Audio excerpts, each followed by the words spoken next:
wapendwa, leo ningependa tutafakari juu ya mada inayosema kusalia ndani ya mashua pamoja na Yesu. Mada hii inatuhimiza kutafakari juu ya imani yetu katika Kristo, hasa tunapokutana na dhoruba na mawimbi ya maisha. Yesu akiwa ndani ya mashua. Tunapata kisa hiki katika Injili ya Mathayo, sura ya 8, aya ya 23 hadi aya ya 27. Yesu aliingia ndani ya mashua pamoja na wanafunzi wake. Kukatokea dhoruba kali, mawimbi yakaanza kuitikisa mashua, lakini Yesu alikuwa amelala usingizi. Wanafunzi wake wakamwendea, wakamwamsha wakisema, "Mwalimu, tuokoe, tunazama." Yesu akainuka, akaukemea upepo na bahari, na kukawa na utulivu mkubwa. Somo hili linatufundisha kuwa hata tunapokabiliana na matatizo makubwa, uwepo wa Yesu pamoja nasi hutupa usalama na amani. Kuwa naye ndani ya mashua yetu kunamaanisha kwamba daima yuko karibu nasi katika maisha yetu ya kila siku. Wito wa kusalia ndani ya mashua. Tunapata tena kisa cha mashua katika Mathayo, sura ya 14, aya ya 22 hadi aya ya 33. Yesu aliwaambia wanafunzi wake waingie ndani ya mashua waende ng'ambo ya ziwa, wakati yeye alibaki akiomba. Usiku ulipofika, mashua yao ikakumbwa na mawimbi makali kwa sababu ya upepo mkali.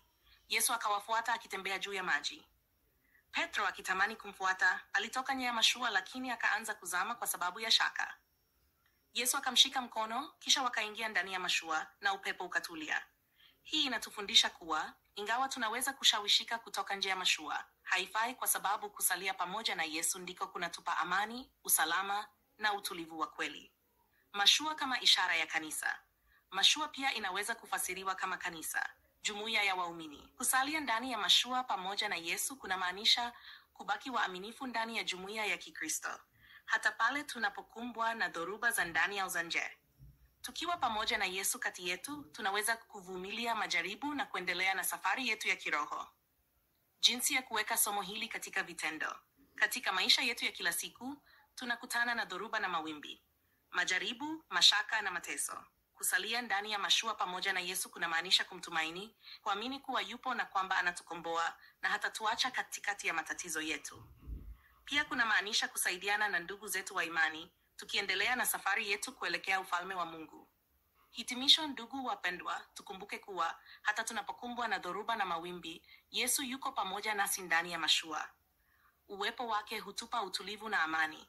Tusalie na imani thabiti, tukiunganishwa na upendo wa kindugu, na tuendelee mbele kwa matumaini, tukijua kuwa Bwana wetu ana mamlaka juu ya upepo na mawimbi.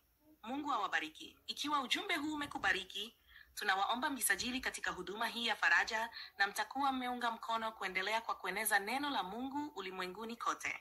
Amina.